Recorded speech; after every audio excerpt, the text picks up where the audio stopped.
All right, everybody. Welcome to our 4 p.m. Work session on January 13th, 2026. Let the roll call reflect that all council members are present, and we will embark on our 4 p.m. joint work session agenda. I do have a question. I kind of think, we have two items on the agenda today. The Zone Ogden update and the proposed rezone for 211 Patterson Street. I kind of suspect that since we do have people here from the community that might want to be listening in on this 211 Patterson, might be well to switch those two items. Anybody have any want to weigh in on that? I'm certainly open to do that if you think that would be wise.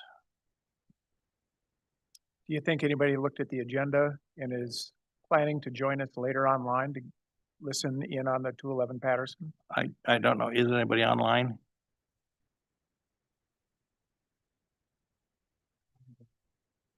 Okay.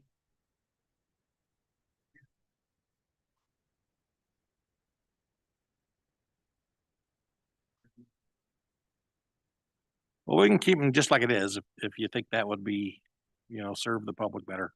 So Just a thought. I just know we pay these planners and they're okay to sit around. So Okay. I know. It's true. Okay, well, let's just keep it like it is then, okay? All right. So we have a Zone Ogden update and we have our planning director, Barton Brierly, and staff and people. Brandon Rippian, I guess you raised your hand. Come on up and let's dive in, huh? Okay.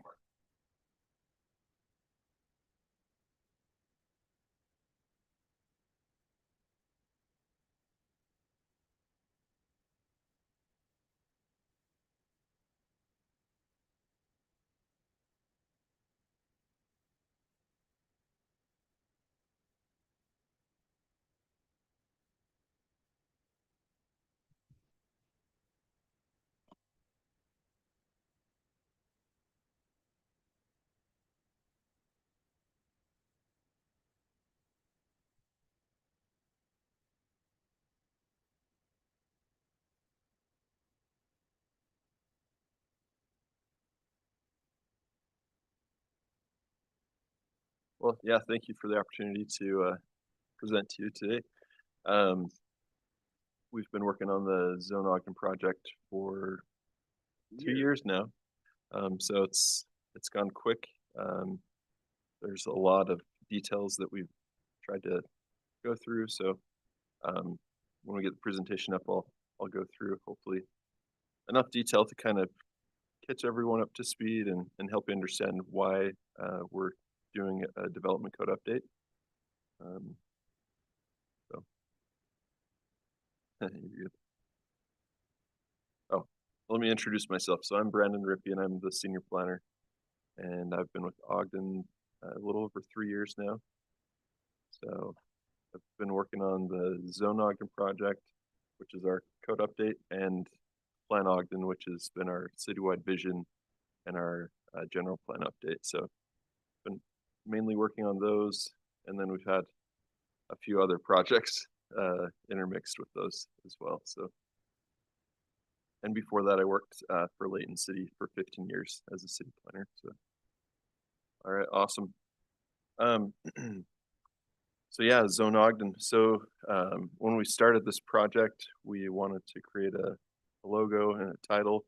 So the Unified Development Code is named Zone Ogden, similar to Plan Ogden, which was the development or the downtown plan that was created in 2020.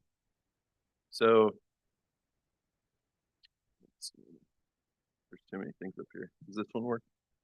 Yeah. Okay. All right, here we go. All right, okay. Too many gadgets. So just to kind of give you some background. So Ogden was established in 1850, and its first zoning ordinance was adopted in 1950. So we've had over 100 years of development occur in the city without any regulations. So in 1950, our code was officially, or zoning ordinance was officially adopted. And so just kind of give you an idea of what the, or I guess where we're at. So since that adoption in 1950, we've tried to adapt and change to new uses, new standards, and so we've constantly just added to and modified our existing code from 1950. And so what once was, you know, a pretty vehicle that worked pretty well, similar to this 1954 Thunderbird, has had a lot of miles, and so after 75 years, okay, this nice car that we've used and put a lot of miles on has had a lot of use, and this is kind of where we're at today. We've modified it and we've kind of done the best we can, but we feel like it's time to upgrade, and just like, you know, cars are improved, so are development codes. So there's a lot of new things that we're proposing to improve how we operate in the city. Again, it's important for cities to update their codes to current standards because they're more efficient. It's easier to do business with cities that are up to the standards. So just to give you some background, so currently we have our development codes in 4 different titles. So Title 14 is our subdivision regulations. So that deals with like how we divide property, how property lines are established, ownership. So that's all lumped into the subdivision regulations. Title 15 is our zoning regulations. That deals with land use. It tells you where things can go, how things can be developed. And then Title 17 is our landmarks title. So that deals with our historic structures, historic resources. And then Title 18 is our sign code.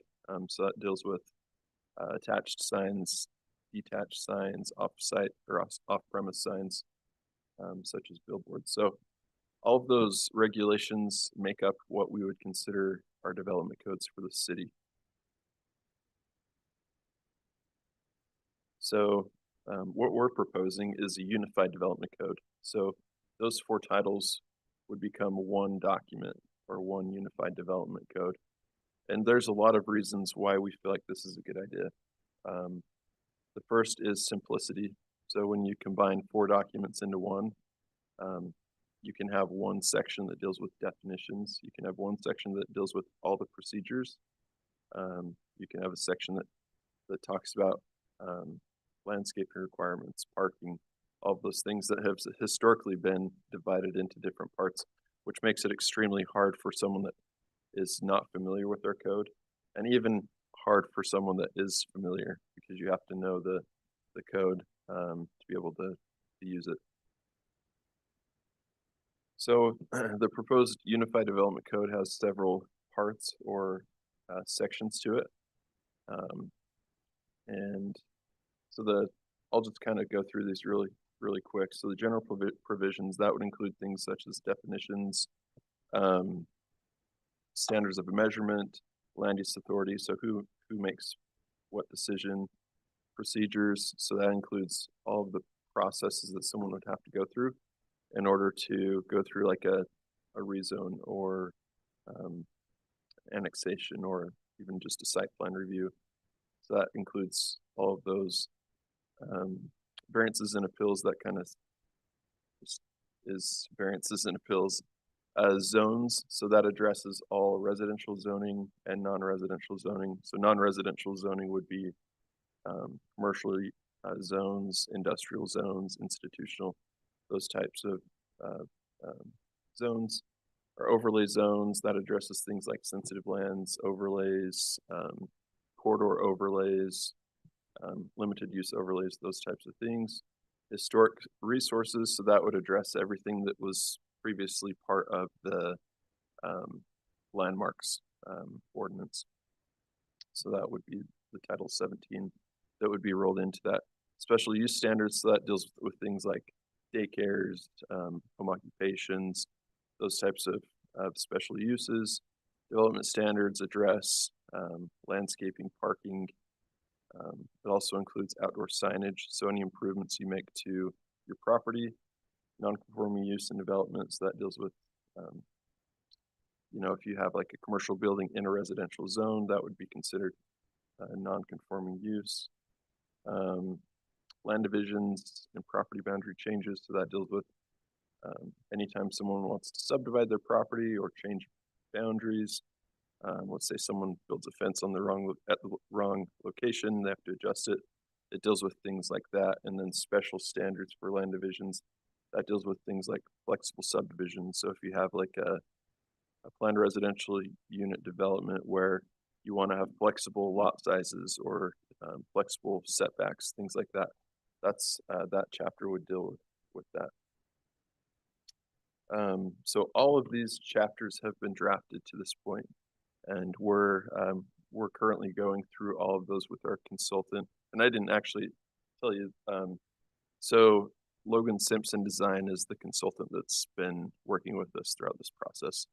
So we hired them back in 2023, and yeah, they've been helping us throughout the process with open houses, advisory committee meetings, all, you know, marketing and all of that. So, so we are anticipating that by February 11th, that we'll be able to provide you with a draft of the entire Unified Development Code. And again, it is a draft, so we're still open to suggestions. We've done a lot of work, but we know it's not perfect. So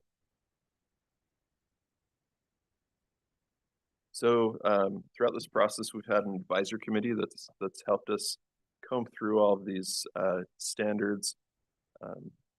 I appreciate all the time and work that our advisory committee has put into this process. They've spent several hours, multiple meetings. They've helped, you know, open houses and really given us a good perspective.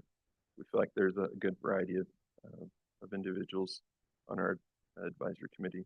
So at the beginning of this process, we wanted to establish what would we consider success? What does success look like? And so we established these 9 principles, and I'll just read them really quickly. So the first was to ensure that the UDC, or Unified Development Code, is simple and consistent. We wanted to modernize our standards. We wanted to code what we want and not just what we have. So thinking about the future, we wanted to make the right things easy. We wanted to have more balance, but also be more predictable, balance, flexibility, and predictability. We've engaged the public throughout the process, and we want to right-size the standards and procedures. So make sure that they fit Ogden, and that our procedures are straightforward. We also wanted to preserve what is great about Ogden. So we don't want to lose who we are throughout this process. So we want to make sure we're protecting what we consider valuable and important. And then we also want to encourage sustainable development practices. So we want to make sure that, you know, we put things in place that mean that basically assure that we'll be successful in the future and that we'll be sustainable as a city, economically and environmentally. So,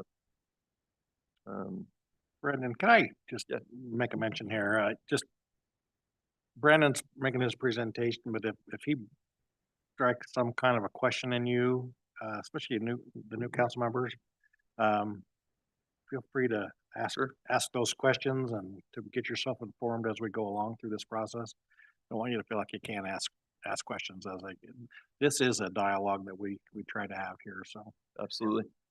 Yeah. And feel free, if after this presentation, if you want to reach out to me, I'd be happy to go through any of the questions you have or topics that you have questions about. So I realize it's a lot to process. So I'm happy to do that. Can I ask a question? Oh, go ahead. I was gonna ask, if you could give an example of what it means to code for what we want, not just what we have. Okay, yeah, perfect. So I'll touch on that a little bit later, but one of the things we learned through our visioning process is that the citizens want more homeownership opportunities. And so one of the concepts we have is to create some smaller lot size options so that it allows people to still own a home, but it's not, what was it, 2,500? Yeah, 2,500 square foot lot. So that still allows someone to have a home that they own and gain equity and allows them to grow as their family grows. So that's maybe one example of code for what we want, not just what we have. Thanks. I was just looking at the current municipal code, and I got acquainted with it as a planning commissioner, and so did Councilmember Graff, and they do develop over time, kind of piecemeal. We just, as they needed a change, we made a change, and so there's redundancies that are all over the place in our current municipal code. But I guess what I'm hearing you say is we're working on this whole thing, and we're going to eventually take the new Unified Development Code, and it's just going to eliminate this other thing. Yep. So then we got to start getting used to new titles and verses all over again. Okay. That's true. One great thing is we have a style guide, and so every chapter will be consistent. So with our existing code, sometimes new portions have been adopted or new chapters have been adopted and they don't follow the same style. And so that's one of the things that makes it really difficult is you read through one chapter and you understand how it's all set up. And then you go to the next one that someone else wrote and it's not consistent. So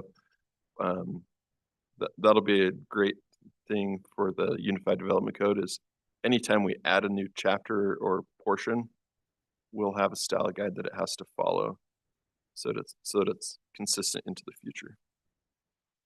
Yeah, you bet. So I talked a lot about Zone Ogden, and so I'll talk a little bit about Plan Ogden. So we started Plan Ogden in January of 2024. So that's also been going on for a while. One of the things we recognized at the beginning of Zone Ogden is we wanted to make sure that anything in the Unified Development Code reflected the vision that the city created. So we've always kind of gone back and forth and reviewed comments that we've received from the public to make sure that what we're drafting in the Unified Development Code is a reflection of what the community is telling us that they want. So we want to make sure that they're consistent. And one of the reasons you want to do that as a city is because the Unified Development Code is a tool that implements the vision. So that's why it's important for those to be consistent. So we've had 6 major public open houses. This is just shows a flyer and some of the public engagement that we've had, and we've received a lot of good input in person and online. So we have a website, zone-ogden.com, where we've been able to provide an online version of all of our public open houses, and that seems like it's been really successful. And we've done a lot of other things outside of just those large public open houses. So I'm just going to go through these really quickly. So at the beginning of the process, we did 40 plus listening sessions with developers, people that we would consider code users. So those would be people that are, do landscape plans or develop, or people that are contractors, code enforcement. So we did interviews with a lot of different people and we asked them what's working in our code and what would you like it to be updated or changed. So that was really helpful. Our consultants helped us do a code assessment of our existing code, which also kind of brought things to the surface. We did some public events such as farmers markets, the Dia de los Muertos. We held focus group reviews. So once we started drafting code, we wanted to just have kind of a checkpoint and see if we were headed in the right direction. We also had held community stakeholder meetings with ODA, so Ogden Downtown Alliance, Visit Ogden, the Chamber of Commerce, and a lot of other commissions and committees. We also involved Weber State students. They helped us do some research on different types of residential infill development, which was really helpful. And then, when was that? Probably 6 months ago, or maybe more. We held a developer focus group to have a variety of developers review the code and see what they thought about it. So those have all been really, really helpful throughout this process. Here are some examples of, we created these developer sheets, that basically summarize each of the chapters and how they'll be organized. So this kind of gives you a snapshot of graphics, tables, and how the code will be organized in the future. Again, Plan Ogden has been a huge help as we've drafted the code in making sure we're headed in the right direction. This is just a version, or not a version. This is the vision map. So it shows different land uses, transportation modes throughout the city. And so all of these things we've used to update the Unified Development Code. Let's see. So one of the major changes that we've proposed is our procedures and permits chapter. So this, I wanted to kind of illustrate how it works. So previously, or I guess in our existing zoning ordinance, there are procedures throughout different chapters. And so if you wanted to do a conditional use permit, that was in one chapter. If you want to do a rezone, that was in another chapter. And so, and sometimes you'll have both procedures, sometimes they conflict. So what this does for us is having one chapter that addresses all the procedures, puts them all in one place. So each chapter that mentions a procedure, it will say reference chapter 2. And so it'll make sure that it's always consistent and there's not redundant regulations. So that should be a huge help for the procedures. So this is something that's new to our development codes. We have 5 procedure types. Type 1 would be, your procedure would be like a over-the-counter procedure, all the way up to type 5, which would be like a rezone or an annexation, anything that would be a legislative decision. So all of any procedures that we go through, it will fall under one of those 5. So any questions? Okay.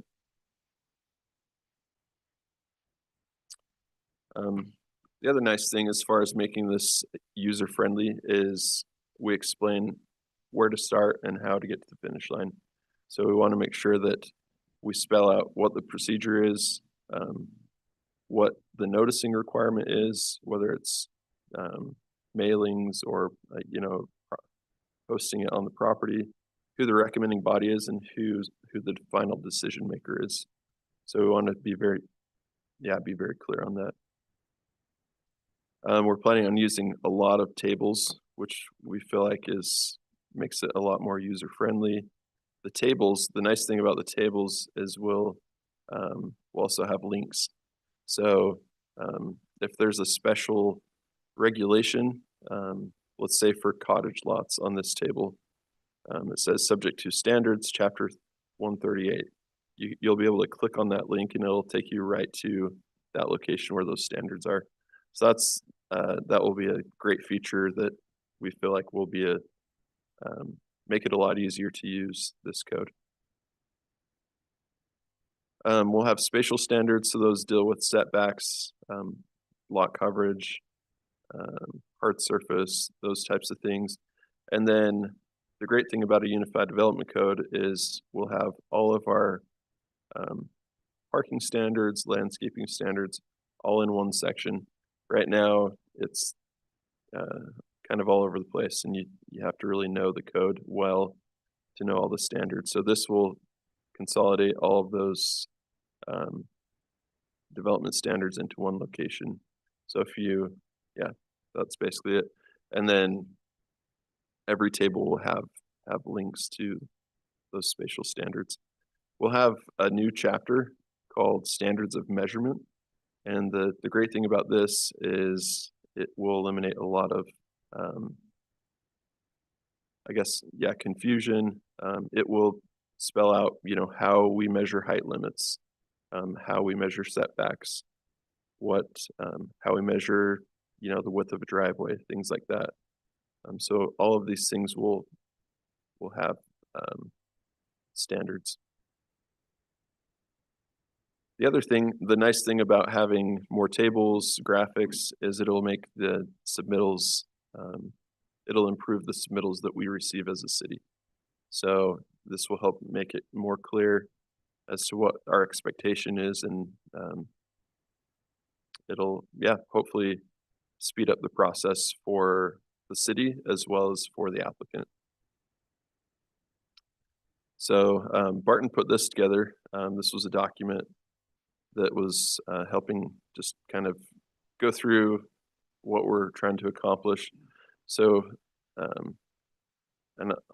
we kind of already hit on most of these. So again, we'll have a definitions chapter. So every land use in the Unified Development Code will have a definition, which will really help Barton not have to interpret what use falls under which one. So, and it'll help eliminate duplications. As I said before, this is a tool that the city uses to implement the city's vision. And we also, we want to modernize it so it meets state laws as well as federal laws. For example, our sign code, it needs to be content neutral to meet the federal standards. And then there are some uses that we don't have regulations for, such as telecommunications equipment. So we want to make sure that we include all of those in our update. More specific about the telecommunications stuff. What Sure. does that really mean for the zone? Yeah, so telecommunications, that deals with anything from like a cell tower. So like you have your monopoles where they have the antennas. So that's probably the biggest one that needs to be regulated, but you also have antennas that are attached to buildings or to other structures. So it will address size limitations and coverage. I guess I remember a few years ago, we changed our ordinance to allow for the 5G stuff. Yeah. Is there new stuff that we're having to deal with now, or is it still that? No, it's pretty much the same. Okay. I mean, it's hard to keep up with the technology. We do I have haven't even noticed any change in our city about the Yeah, 5G stuff. I don't know that we've really seen many new towers. Yeah, with 5G, I know they use a lot of the smaller Smaller, cell. Yeah, closer together. so they Yeah. transfer the signal. Mhm. So that's something that we have to think about in our right of way. Okay. yeah. Thank you. But let's see. Yeah, so one of the things we talked about is making sure things are right size for our city and reflect what we want in the future. And then one of the great things we did is we went through our procedures and looked at the state and trying to figure out so basically we're looking at, are there opportunities to reduce the amount of time it takes to go through a process whether it's like a rezone or even a subdivision approval. In some cases, we're not required to, well, I guess probably an example would be like the planned unit developments where it would go to the planning commission twice, then it would go to the city council twice, and the state doesn't necessarily require that. So we looked at what the state required and what our process was. We're trying to reduce the amount of time that it takes to go through that process. So.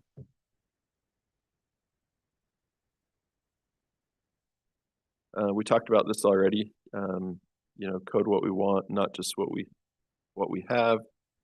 So we're exploring some options for creating more home ownership, and in some cases reducing lot sizes or setbacks, and also allowing accessory dwelling units in all residential zones. We want to make sure that we're business friendly. So one of the improvements is to make it easier to figure out, you know, what businesses go where. And then we've also created some civic zones for schools and campuses so that the zoning fits the actual land use. Another part of this was, we didn't have standards for bicycle parking. So that's something that we're adding, as well as encouraging more walking and biking. That was one of the things that we heard from the visioning, is that active transportation should be a priority. Preserve what is great about Ogden. So we've added a couple portions to our our historic resources chapter. One of those is the demolition by neglect. So sometimes people that own older structures, they may not have the resources to make the improvements that need to happen. And so eventually over time it becomes demolished because it's been neglected. So we're trying to put in place some I don't know, do you want to talk about this a little bit? Yeah. Yeah, our current ordinance has a demolition by neglect ordinance where if we see a historic building falling apart, we go through this demolition by neglect process. The challenge is the current code is written as if they don't comply, this remedy is they have to tear down the building, which is not what we want. We want them to preserve the building. So we've created standards for what we call mothballing, where you can actually like just protect the exterior of the structure. You might just do some reinforcement inside the building to shore it up, or do some protective roofing to keep the weather out. That's what we want, is the order to preserve, not the, oh, it's dangerous, so now tear it down. So we're fine tuning that process to be more effective. So can you clarify for me what that might look like? If I were to pick an example, Mm-hmm. the Brown Ice Cream Building is looking worse and worse and worse Yep, by yep, the yep. week, and it's situated right next to our multi-million-dollar parking structure. Mm-hmm. Yes. So if that were a historic building, which it actually isn't, but if that were, then we could do a order that says, hey, you got to do something to shore this up. You've got to shore up the walls. You got to do something on the roof to keep weather out. You've got to shore up the doors so that people aren't getting in. Anything like about physical appearance? I mean, we've got where it might be shored up, so to speak, but doesn't look good in the community. Is there any requirement in that to improve its cosmetic appearance? we could do that. Yeah, the order to preserve is just kind of a make sure it doesn't get worse, but we could add things that you gotta get it back into good repair. Okay, I could go on, but I'll halt. Yeah. Thank you. Awesome. Okay, thank you. And we are almost done. So the next portion, actually, I did want to touch on this when we talked about preserve what is great about Ogden. So one of the parts that we're considering is called creating an established neighborhood overlay. And so areas that that are not necessarily a historic district, but areas that we want to preserve because of their character. We could use this established neighborhood overlay to establish some minor regulations to help preserve the character of the neighborhood. So some of the things that we've looked at are encouraging new development in historic neighborhoods to have a front porch or to have a garage that's recessed a little bit behind the front of the home. Just those small changes make a big difference to the character of a neighborhood. And so that's something that that I felt like should be recognized. So, Could I ask a question too? you bet.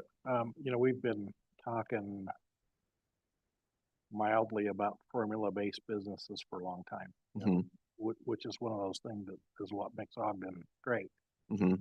True. And we haven't ever got it over the finish line. I'm not sure we've ever really got it teed up at the starting line for sure, but it is something that I think is worthy of looking at while we're doing this major update.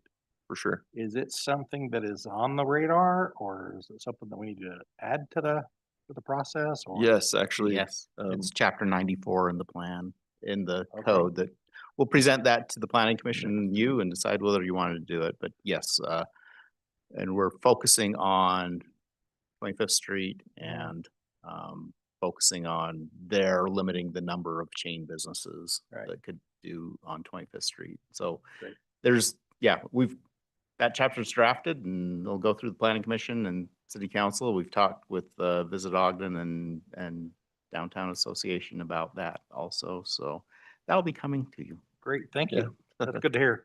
All right, awesome. Great question. All right. And one of the items that we heard through the visioning process is encourage sustainable development. And so those are some of the things we're looking at is, you know, water-wise landscaping. How can we preserve the existing mature trees within our community? Those are just some of the things that we're also addressing through this Unified Development Code. And then this is just a snapshot of the proposed Unified Development Code. You can see it's simple and organized, has several tables and graphics that easily illustrate what we're hoping for. And in the next month or two, we do have a couple events that we wanted to make you aware of. So we do have a public open house for Zone Ogden on February 25th, where we'll present the entire code to the public. And then we're also planning on a public hearing with the Planning Commission on March 11th. Any additional questions? Again, I'm happy to answer any questions that you might have after. Feel free to reach out to me and I'd be happy to spend time with you. So. Chair, I've got a question.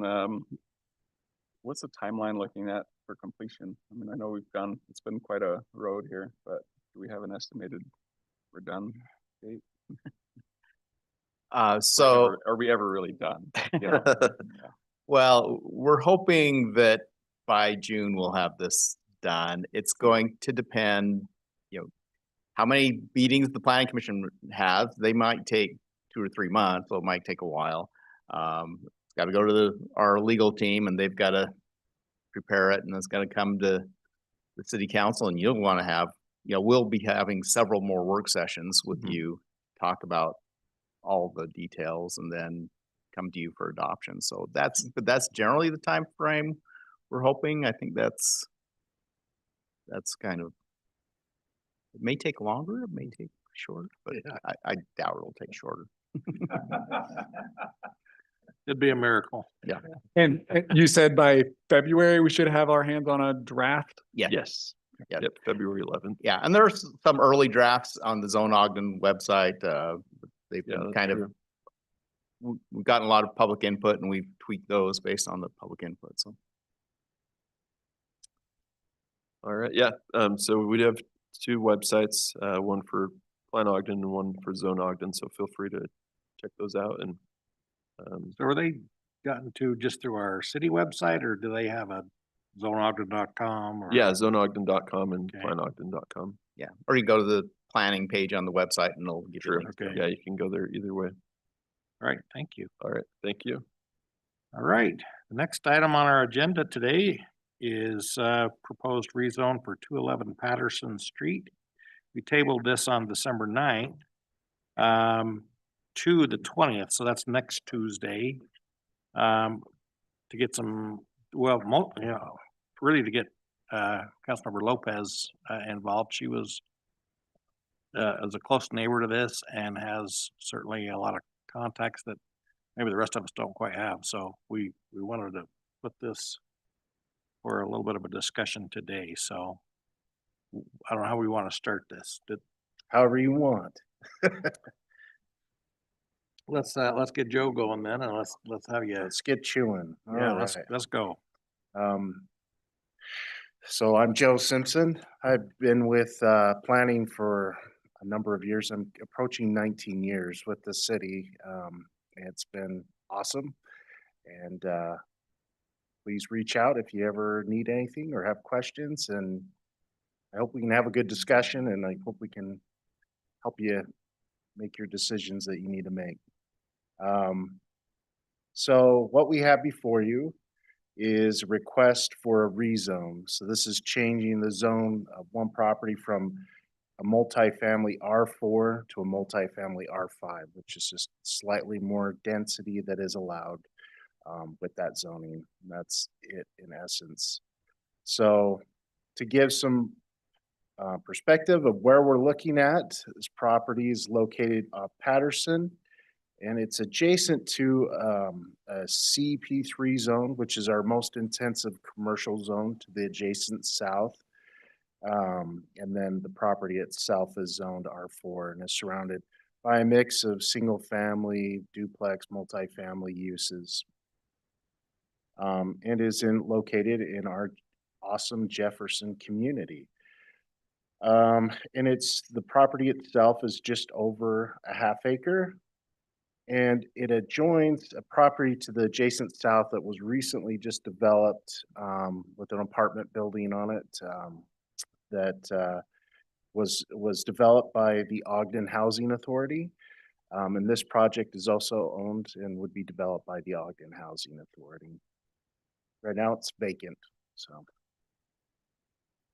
All right, this kind of shows the lots, and you might see some of these old edition parcel maps, and they're kind of fun to look at, but it's a group of lots. They used to sell lots in like 25-foot widths, and then people just bought how many they wanted to build on, and then modern time, we've just assigned those combined lots as a parcel number that reflects that past addition. So this shows that it's a pretty good sized lot.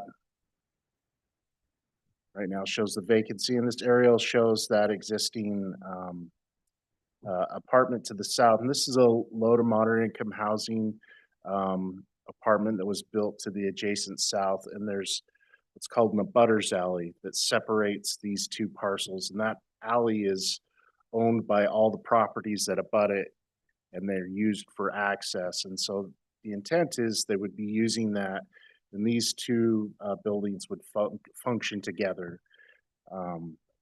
So just to kind of give a little perspective. This is the project is proposed right now. We had under the R4 zoning, the current zoning that exists, had gone and obtained a conditional use permit. I guess it's been just over a year ago now. This last year, and the project was slightly smaller, had less units. The new project has been able to increase those units. We're looking at 25 would be a similar height to the existing building to the south. And this zoning would accommodate that kind of density. It was determined just challenging to be able to get the funding to make the multifamily project work under the current zoning. That's why the higher density zoning is being pursued. And this kind of shows this layout. You know what? I can use technology, I promise. Laser pointer. Yay, this is that alley right here. And so that connects with the parking lot that's to the adjacent south. And they be able to share that connection. All right, let's keep going. This shows those levels 2, 3, and 4 that we proposed. And this is, you know, the design. They'd have a similar architecture and material design from the apartment that was recently built to the south. So what were we looking at? Again, we're not really approving the project, but we're looking at a rezone that would accommodate this project, a similar development. And some important things to note, we discussed this previously. This would be intended to be a long-term housing. It's not what we'd classify as a group home, but these could be long-term housing for the particular development is to have some minimal programming to help adult children that have just aged out of foster care, and that they would be able to have some affordable housing for them to reside, but with the minimal programming, helping them getting education, job security, things of that nature. So there is some staffing that function between the two facilities to help that run. There wouldn't be any treatment occurring on the site, nor would there be any transitional. So transitional is a short-term housing where it's lots of turnover. This is really meant to complement the existing apartment that was built to the south. The idea could be that these smaller one-bedroom apartments where the foster young adults, I should say, would reside, could potentially then be able to move up and get an apartment in the adjacent building and then secure other housing off the site. So it's really meant to provide these stepping stones to successful life, I guess. Before you go on, Joe, Yeah, my question is, I thought I understood the answer, but I've learned that maybe I don't. okay. And so I think it was presented before that this was for people between 18 and 24. And that, and I guess I made an assumption, maybe I was told, I don't know, that once you hit 24, if they're still in there, do they stay there or do they have to be gone by the time they're 24? How's that work? You know, and I'm not sure about the programming as far as age and cutoff. Yeah, I We do- probably asked the wrong person. You know, you always ask the wrong person, right? Joe doesn't know. But I know we do have the petitioners here, and they could definitely answer that. What we're looking at primarily with the rezone, it's not so much the programming, but it's a component of it. But ideally does it make sense to go from an R4 to an R5 zone? That's what it is at the end of the day. So yeah, Okay, that's really beyond the scope, I should say. right. I've added this information because this had come up previously. It was first presented to city council staff and then in our last work session, just to provide some idea of LIHTC housing. So this is low to moderate income housing projects, and several do occur in the city, and just to kind of see how where this project relates to other of those projects with the city. So this map kind of highlights that. Of course, we have the apartment shown that's on the adjacent south, and then this would be next to that as well.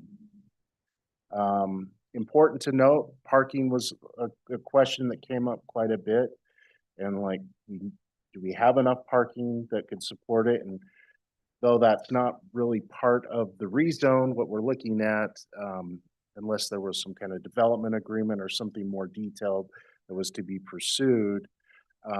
One thing to point out is that where these are single bedroom apartment units, our code for any development would be one parking stall per unit, which they are meeting on the site, that the concept plan that we are looking at. So wanted to address that. The other question that came up was asking about bus stops and transit, where would these facilities be available? What's around there? So I went and did some digging. UTA's got a fun site to use where you can look at their routes and see how long they go. There certainly is a lot more route activity on Washington, which is just 2 blocks away from this facility. We have the different routes there. One route has 34 stops per day. The other has 61 stops per day, and then 28th Street, which is 3 blocks to the north, has another route which has about 27 stops per day. And these provide connections through Weber State to the hospital and even to surrounding communities as far as Salt Lake. So there is a lot of transit connectivity with those routes. So I was asked to find that. There you go. Joe, Yes, are there routes on Wall that are not shown on that one? I'm not aware of any Okay. on the wall. This is UTA's map, so they might have it. It's kind of fun using their site to find some of these routes. You have to kind of drill in sometimes to get the data you need. So this was some of the findings we look at is, the Jefferson Community Plan, which is where this property is located. And it looks at, the importance of multifamily residential developments, being compatible with the neighborhood and interacting. And, that's one thing I would say is the Ogden Housing Authority. They've been a great partner with the city and the staff. They've been coming to at the very beginning to concept me. We've done multiple concept meetings with all of the review staff and have been heavily involved with, this project and this location. And a lot of the design, and not really part of rezone itself necessarily, but looking at having these entrances and having these pedestrian connections, on-site amenities. It's really a great design and a great establishment. They've done a fantastic job with the first phase to the south, and then again they're implementing those same amenities and designs and pedestrian connections, open space, and really they're not turning the back of the building to the street and having everything closed in or fenced in and secured away. It actually interacts with the sidewalks and the streets and is becoming part of the neighborhood, which is definitely in line with those provisions of the Jefferson Community Plan. The other things we look at deal with, and this is applied citywide with zoning, and we look at areas that may be in transition. We look at their character. So we look at the site, what is the overall character surrounding this neighborhood? And we have really a good solid mix of neighborhood development. We have a mix of commercial, we have mix of single family, we have mix of duplex and multifamily. So it's quite a diverse neighborhood. And this is something that, would fit in with that character-wise, as we see the adjacent, particularly the adjacent uses. As mentioned, this south apartment building, they're meant to be, they're going to look the same, they're going to function together, brother and sister, I guess you can say. The other is looking at the edges. So we don't want to create isolation of other uses with the zoning. And some of the provisions we look at in the general plan look at creating zone boundaries at corners and intersections, using streets to define those boundaries. And this property is ideal for that, where it's this larger lot on a corner property. It also provides this transition between, again, the C3 is the most intensive commercial zoning. So this allows like big box commercial uses. And one of the provisions that we look in the general plan is having this transition from commercial to multifamily to single family. And this is ideal, going from this intense commercial to a high intense multifamily to a less intense multifamily to single family further to the north. And so with all those provisions considered, the Plan Commission, they did recommend approval of the rezone, and all 8 had voted approval. And so that was the recommendation. I know that there has been concern, and the mayor, in talking to him, there's been some discussion of having some community engagement, and he's a firecracker. He can explain it a lot better than I can. So maybe you might want to provide some input.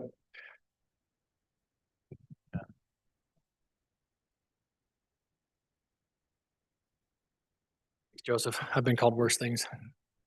Firecrackers, I'll take it. compliment. I'll take it. I'll maybe I'll defer to Councilmember Lopez, but you've been super helpful in helping us identify some of the input that you've been getting from the neighborhood. And I just want to thank you for your leadership with that. And it's very much welcomed. And just today, in fact, we've had some really good conversations internally around some of the input that we've already received through you, and want to just give you our commitment to the council and to you and to your neighborhood that we'd love to engage deeper and further. And I think that there's room for a lot of constructive solutions around. And I've also been talking with Tim Price, director for the Ogden Housing Authority. There's a lot of openness and willingness there to hear a lot of that input and see what we can collaboratively come up with. So if the council were willing to give us more time, I think we would have a lot more that we could offer. For those that were at the State of the City event, you might recall when I talked about neighborhoods, I want to bring a much broader perspective to neighborhood to include discussions around infrastructure, around parks, and around the sidewalks that connect our homes to our parks, to our school, to our places of worship, etc. And so to have this come up around this issue has been really helpful, and it's very consistent with the approach that we're trying to go. And so we're a little new in the bigger picture, bringing all of the interest together, but I think we're finding internally that there's a lot of multiplying of force internally that we can bring to the table for this project too. So. Thank you, Barrett. Thanks. So, you're aware that we tabled it to next week. Yep. And so it's gonna be on the agenda because Yeah. it has to be. So your proposal is that we just table it again until we have some more interaction and that kind of thing? Yeah, That's what you're asking then, right? that's what I'm asking. If it's completely within your purview and control. I've talked with Tim about the timing that they are on. We don't have forever that we want to wait. We want to make sure we tee them up for a successful proposal in the next cycle of funding and grants. But I think that a lot of the input we've heard so far from the neighborhood sounds very valid. And it's, sorry, and Sure. We were hoping you would.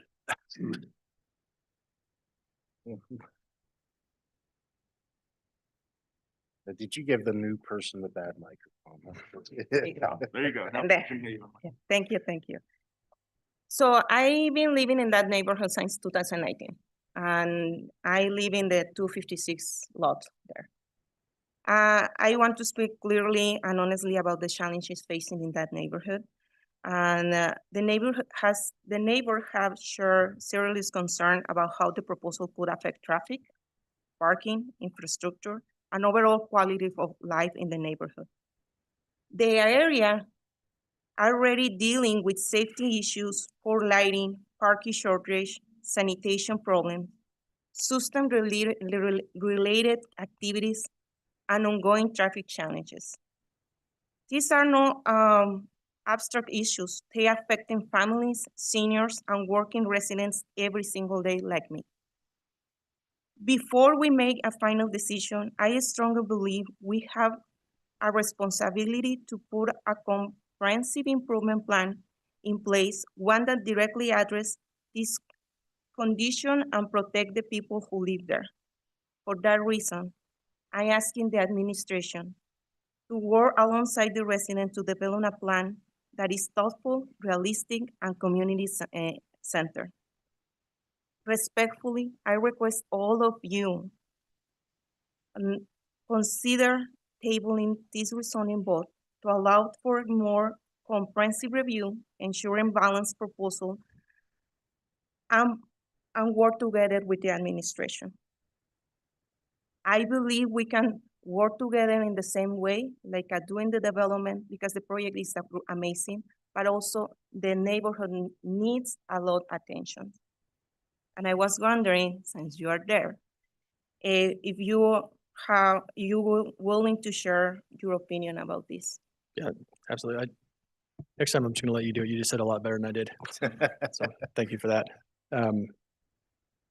Yeah, like I said before, I think that what you're sharing with us, and I'd be happy to get your neighborhood together and meet with them and to engage in a constructive conversation, because some of the things that you're mentioning are very valid. We also, if you notice in the state of the city, we're also becoming a lot more data driven. Just in the fire department alone, we've upgraded our software to allow us to get a lot more quantitative and evaluate calls for service, et cetera. We've had that on the police side. We can bring a lot of that data together that's in a much more draft format right now and put it in front of you guys for your decision making, but we can also use it to help inform some interventions at the neighborhood level. And it doesn't all have to take place at the project scale. I think if we approach this from a project and a neighborhood scale at the same time, it would be a lot more effective. But we've already had our staff down today looking at sidewalk condition, lighting circumstances and conditions. Our staff are on the police side are digging into the calls for service side and on the fire as well. And I think that we can look at site plan tweaks if necessary. Yep. Or with the input I've gotten from Tim, he's like, if those are things that you're hearing, we want to hear them too, and we want to know if there's things that we can or can't do to help. So it just seems like between them and us, and this is something we should have done before it got to this point, but it's lessons learned. It's we're kind of going and growing in this direction when it comes to neighborhood engagement. And I think that this has been a nice highlight for our staff on what we could do to help highlight and inform ourselves going into proposals like this moving forward. So if the council would be willing, we'd love a little extra time to do that and bring back a more informed input for you guys and interventions that we could all collectively offer to help make this successful. Thank you. Actually, I want to highlight the neighborhood is not against the project. We want the project. Like, we believe it's a great project, and we want to support the youth to get a better place, a better position. But also, some of my neighbors collect signatures, and I send over around 25 something people who is want to change, want a better neighborhood for this youth. Because what is the point of put this rehabilitation or a space when we already have these issues? So what is the point? We don't see the point. And we have more people who don't is willing to sign because they are scared for different reasons. But they are willing to meet with all of us or whatever meeting we are looking forward. So I personally committed to represent this district. Is my district. And I want to be that voice, and those voices, I need to take seriously these issues. Because again, I've been living there and I know. I'm sure I know. Thank you. Yes, thank you. I was kind of wondering, after speaking with Councilmember Lopez and some other residents in the area, you know, we've spent, we developed this quality neighborhoods program 10 years ago. And for much of this reason, and I'm kind of wondering if maybe we can look at expanding the quality neighborhood program to this area, just to, for the same reasons we did it where we did it. You know, it seems likely that it could benefit there also. Yeah, and you'll see Jeremy Smith's here in the room. Jeremy has run our housing program for years.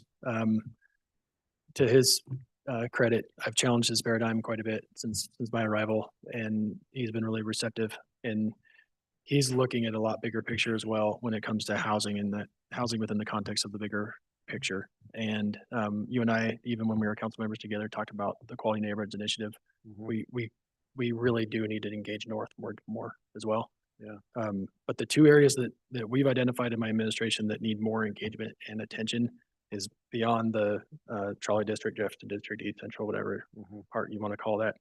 That's gotten a lot of engagement, and we don't want to stop doing that. But how do we make sure that we're not ignoring the Marshall White neighborhood and neighborhoods in the north? And there's hunger for it, and this is proof. Yep. And so when it came up, we were like, oh, that's super helpful actually, because we need that help. We don't have that natural and deep engagement yet.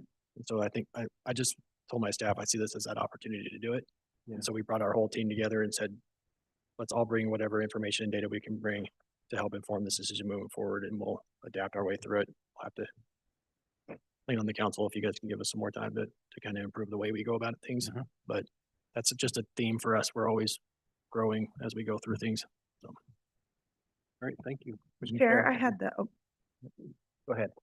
I had the opportunity along with Councilmember Lindell to meet with the petitioners late last week, and I'm wondering if we could invite them up and ask them questions. Sure. You know, that is something we can, they don't get asked to come up, but we can invite them. So I think that was well if we get petitioners to come up and maybe fill us in on what you. Oh, did we swipe the chair that belongs there? It broke. Here.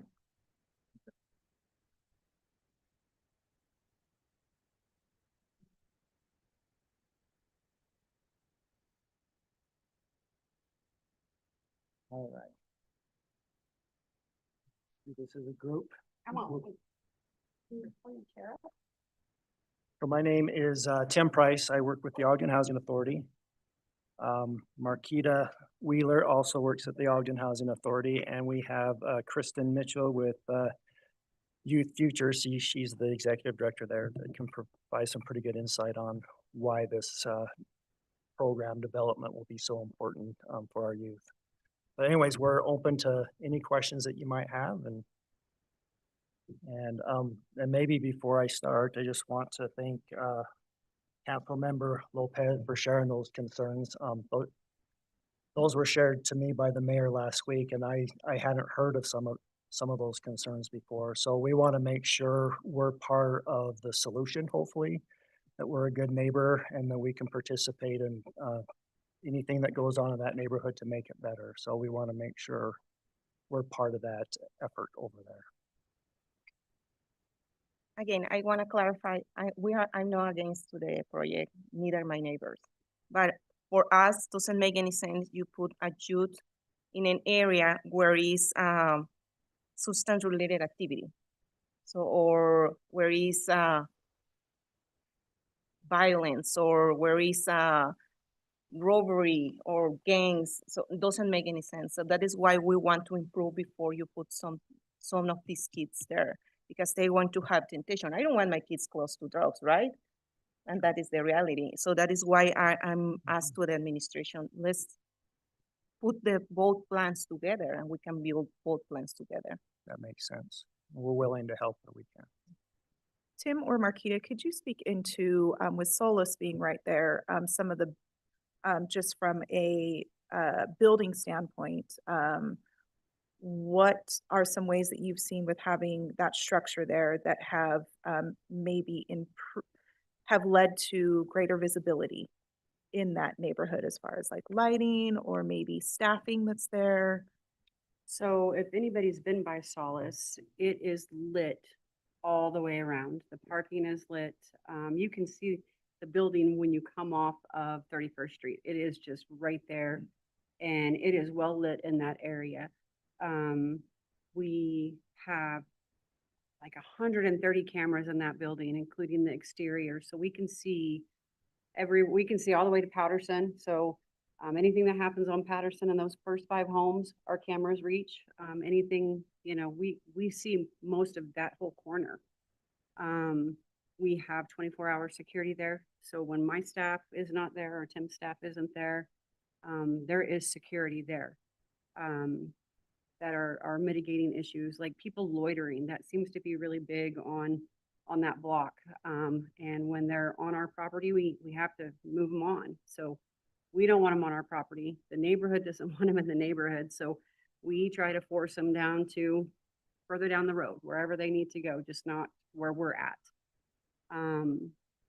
Property management is, I'm on call 24/7. If there's an issue, I go. I handle it. If I can't handle it, then I have to call, OPD. They can come help me handle it. But we took 56 people off of the street. They now have income. They have jobs. They're now getting cars. They're getting back on their feet, and they're moving on. So the next person that can come off the street, we can help them. So I think we've done a fantastic job with the way our building is set up, with the way there's not one blind spot. We were strategic when we put our cameras in place, exterior and exterior. We can see it all. So. if And that answers your same question. strategy would extend to Absolutely. the youth project at Absolutely. 211 Patterson. So we'll That have makes sense. 24-hour security there. We'll have case managers there. We'll have a property management there. Kristen's employees will be there. She'll probably be there. I mean, the goal is to help these youth recognize their issues, their traumas, and help them be productive parts of society and move on. Kristen can speak to the statistics on that, on how that helps and the timeline, how youth can be housed and what the timeline is to be rehoused out in the community without assistance. So one of the things that Youth Futures adds on to our case management is we're teaching life skills, we're teaching financial literacy. We're literally looking at everything that youth needs, and we're teaching them those skills. We're, like she mentioned, we'll have case managers there, there'll be security. If there's any problems, we want to know what the problems are so that if there are residents, then we'll address those issues. And we don't want loitering. We don't allow loitering on any of our sites. One of the things that I do want to bring up, the need for this project in the balance of state. I don't know if you guys are familiar with how the state is broken up into continuums of care, but in the balance of state, which is all of the counties that surround Salt Lake and Utah County, that's the entire rest of the state. We only have 11 units of housing for youth this age. So the need across the state is so great. We probably need about 60 units for kids this age to help them be supported in their transitions. When we put kids, for instance, DCFS kids, they're coming out of custody and they're landing on our door homeless again. We want to stop that from happening. We want those kids to go directly into a unit where they're supported by staff, learning all of the life skills that they need to be successful in the future. I had a question about, and maybe Solace, but also this proposed project for those that are coming into those projects or to those programs. Are there like code of conduct or rules or any kind of expectations for those that are living there? Lots, yeah. Can you talk to those a little bit? Yes. So on the housing side, there's rules. I'll let these guys discuss those. Once the kid comes into the program, we have resident agreements. We have a book of things, curfews, things that they're not allowed to do on the property, requirements for case management, how often they need to go to therapy. So our goal is 100% to get these kids stabilized on their feet and ready to live like the rest of us do in our communities. So as far as the housing side, we do screen them. The denial is any drug or violent crime in the last 4 years. So if they've had any drug or violent crime in the last 4 years, unfortunately, we can't help them. And the reason behind that is it's coming with a Section 8 voucher, and that's what Section 8 HUD housing says, any drug or violent crime in the last 4 years. The property management is there. There are leases.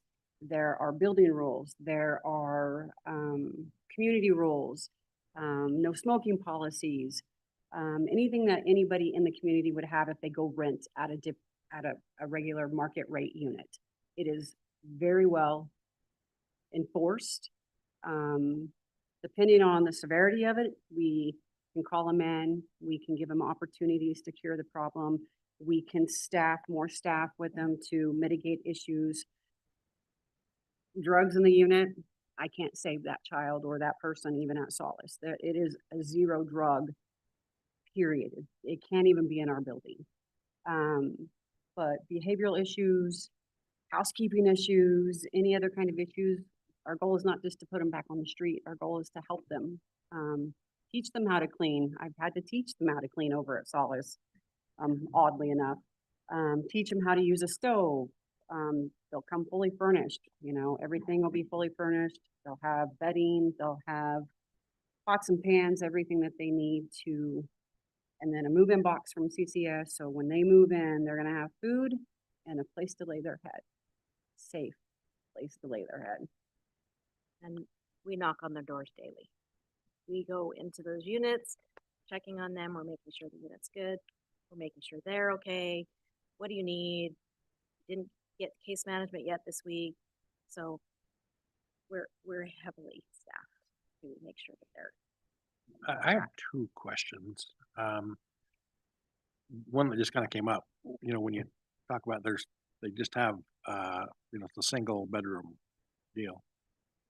What are the policies with guests? Are they allowed guests?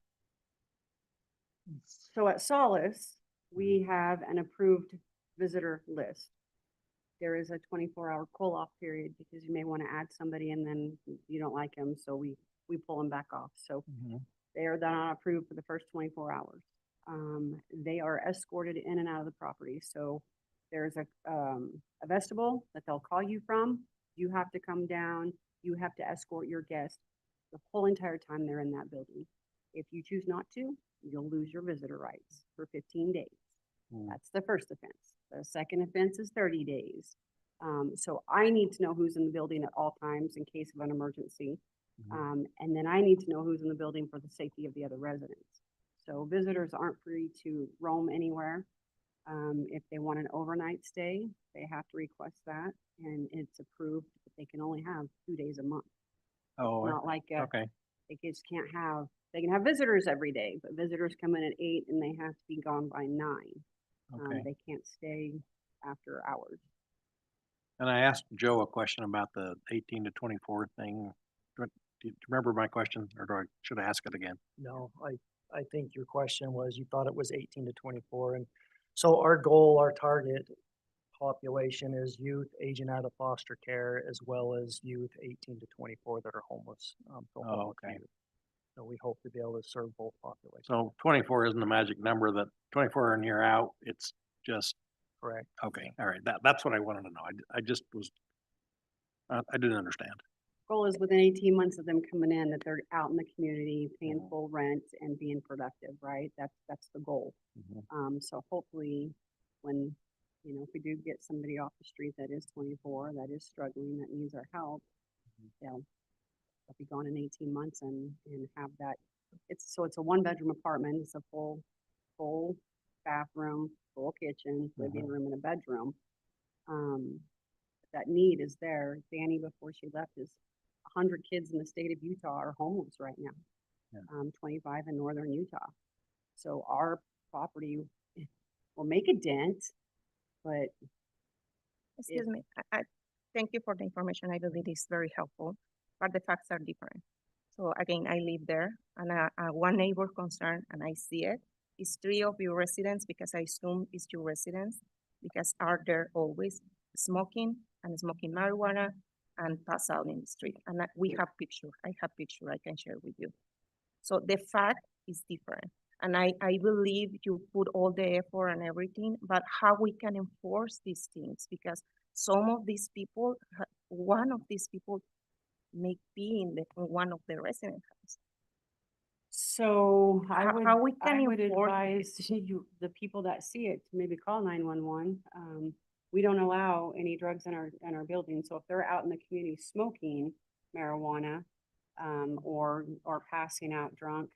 These are the residents, because always are there. Right, I understand, but what I'm saying, if it's Mhm. off of the property, it's really hard for me to enforce, right? Anything that's on our property, if they're passed out in our parking lot, if It's in they're the parking lot. perfect. I mean, we've got cameras, so if I know a day and time that it happens, then I can address that. And, you know, passing out in the parking lot or urinating in the parking lot will probably get them back to the shelter, because that's not the aesthetic we want, right? We want to be good stewards of the neighborhood and be safe, but We just need to know. we have to know. Yeah. I mean, if that, we heard that last week and I haven't heard a thing about it. The door's always open. Yeah, absolutely. Yeah, and just to be clear, we want to make sure we hear about those things and work with the neighborhood to make sure we're cleaning that kind of stuff up.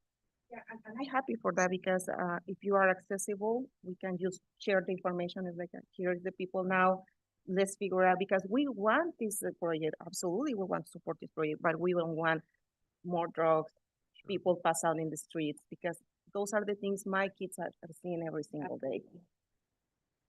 If we can mitigate those, I mean, then we're better head in the neighborhood, right? Chair, if I may. Sure. This is heartbreaking, to really come to understand the circumstances that some of our young people find themselves in. Thanks for the work you do.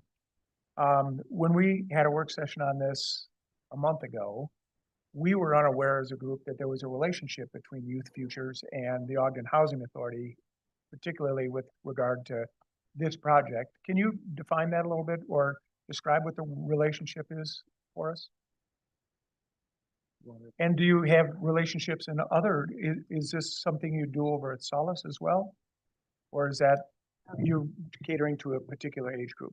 So we run a program similar to this in Cedar City. It's been about 2.5 years. We run youth shelters across the state. We have 55 beds currently. Shelter for ages 12 to 18, transitional in Cedar for kids ages 16 to 22, and then kids coming out of DCFS custody into independent living. We have another 4 beds for that.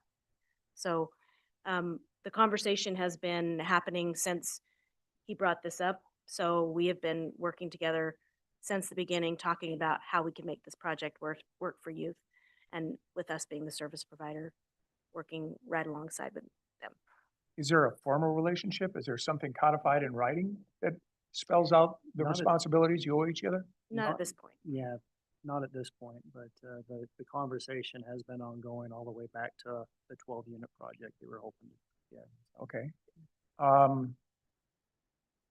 And then I think you answered the question earlier. You know, we've got a lot of low and moderate income housing available in the city. In fact, the other day I chatted with an individual that's engaged, or the company that built Q25, and they're low and moderate income housing, and they are accepting Title VIII vouchers for their rent, and they're 50% full. Why is this necessary? Why is this particular housing project necessary when there are already affordable units in the city that are available? Yeah, I think this one's necessary because it's targeting a particular population, our youth that are vulnerable, that they'll get wraparound services. So when they get brought in, not only are they going to be housed with permanent stable housing, but they're also going to be provided supportive services. We'll do a needs assessment to start off to see what those needs are. Maybe it's mental health, maybe it's substance abuse, maybe it's education, job, work, or something like that. And then we'll create an individual service plan to see how we can help them along the way. And then we'll carry on those services, you know, until they are stable, more stable, and maybe even able to move on. So I think that's a difference between this type of a project than the project up there on Quincy, that is only half full. I mean, I think their timing was kind of tough when they brought that on. They're struggling, I know, to get it full. They call us here and there asking if we have people that we can send them their way. But this project is specific just for youth, where a project like that you referenced would not be able to assist them the way Yeah, we're and able to. I understand too that Marquita said that they're furnished. Yeah. So pots and pans and they're ready to go to work, and linens and that sort of thing, which is a big difference too. And there's just a little conflict in my mind. When Joe Simpson was up, he said this is not there's no treatment, there's no transition in this, but I'm hearing you use those words. Mental health treatment, wraparound services, that sort of thing. How can you square what Joe said with what I'm hearing from you all? Typically, the way it works is we refer them to like Weaver Human Services, or maybe we refer them to Youth Futures to provide those types of services. We don't have clinicians inside our agency, or nor will we have them there at this property. But we will provide supportive services in the sense where we'll direct them to the services that they need. So engaging with Youth Futures is going to be an individual optional choice. So somebody might reside there and decline to participate in what Youth Futures has to offer? We hope not. That's not the plan. Yeah. And therapeutic services are not on site. All of these kids, all of them are gonna need to engage in some kind of mental health services. They just need to, but it won't be on site. Yeah. So, And then the other part of this is, in my utopian mind, foster homes work to provide support and prepare young people to enter the world and be successful. And obviously, we're finding that isn't the case. ideally, And I guess my question is there a channel by which you push back to improve the foster services at the state level so that homes are more specifically vetted for a likelihood of provision of success to these young people? It's frustrating for me to know that our foster system isn't working, and we end up having to support their failure in the services that you guys provide, which is wonderful, but it'd be great not to have to. Is there a way to push back? Do you have a conduit to the state for, hey, this isn't working, and could you look at this? We don't have an answer to that. Danny Wright with DCFS said she had to leave earlier than we wanted her to. So I think she'd be the best person to respond to that. I don't know, but I agree with you. If there's a way to push back and maybe find a way to help some of those that do fall off through foster care. But I also know there's a lot of kids that are successful that come through foster care too. It's just probably a few that don't. So Thanks for letting me wander off a little bit. thanks for the questions. I'm going to piggyback on, I've got a bunch of quick comments and questions, but I'm going to piggyback on what Councilmember Graff brought up there. It's my understanding that a lot of the LIHTC housing projects maybe we do have enough of, are targeted for 40 to 60% or 40 to 80% AMI. This project is different than that. Am I correct in saying this project is different than that, and it targets that 0 to 30% where there is actually a much higher need and demand? Yes, you're actually correct. These children, they have zero income. LIHTC world, we want twice the rent.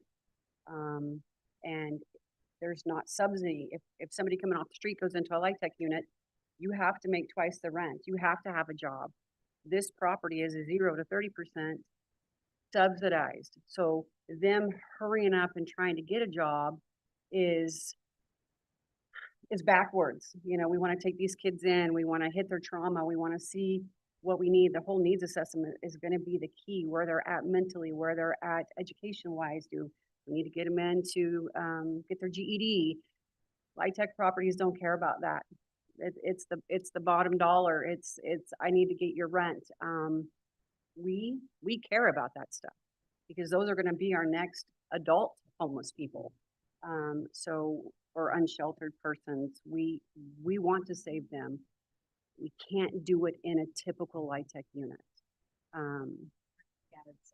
Or in a scattered site.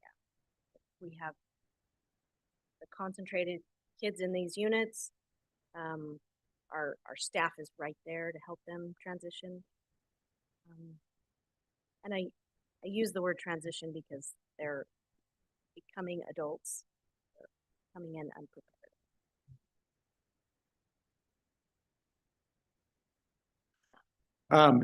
Couple comments, just, thank you. I mean, I've actually been in both facilities, Youth Futures, shelter and, the first of its kind in Utah.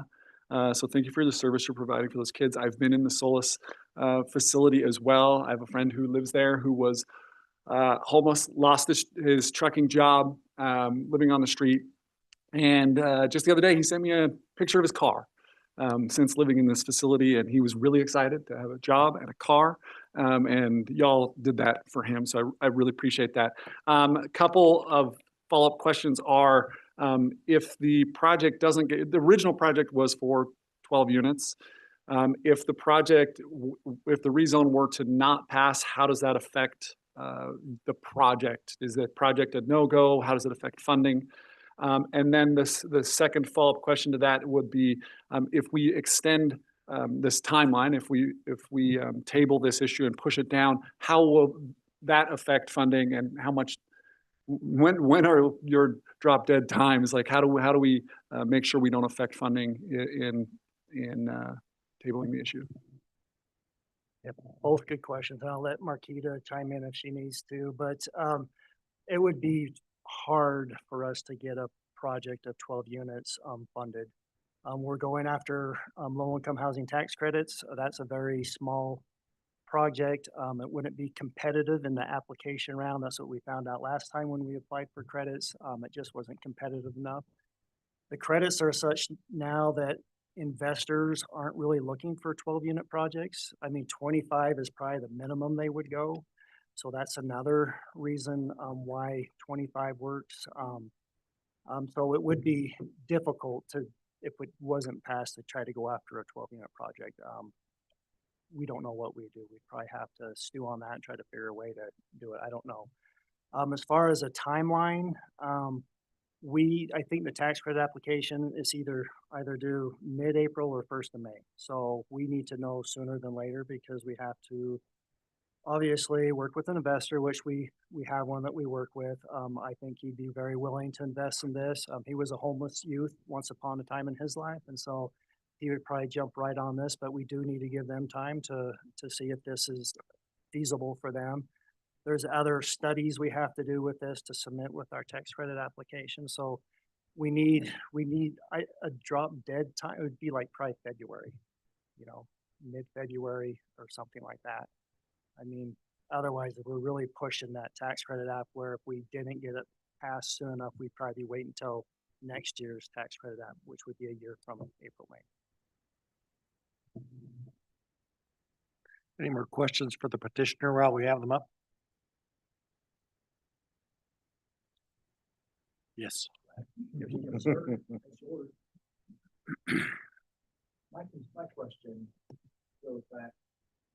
My question goes back to Joe or the mayor, and that is, we talk about working together to resolve or to put something together.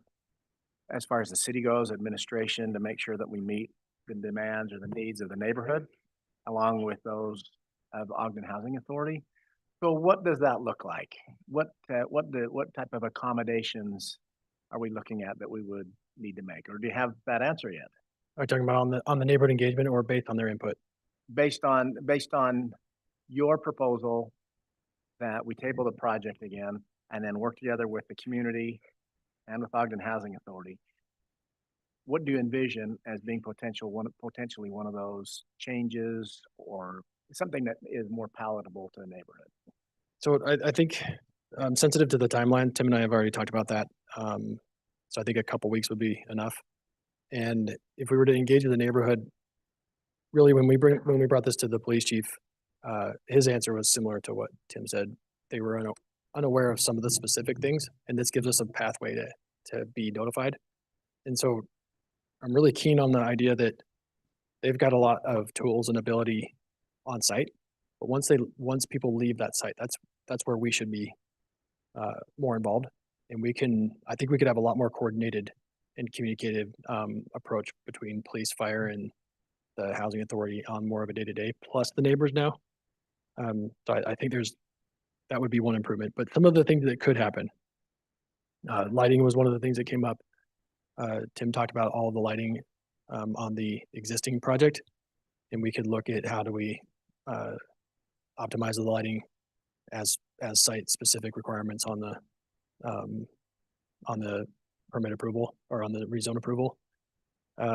There's a lot of vegetation on the east side of both lots, and that probably was seen as a benefit for quite a while, but some of the engagement we're hearing from Councilmember Lopez is that the business on the east side of that has got a lot of frustration and concern. So maybe that we could mitigate some of that concern by removing some of that vegetation or thinning it and providing targeted lighting into the vegetation so that we still have a visual buffer of some kind, but have visibility into it at night, etc.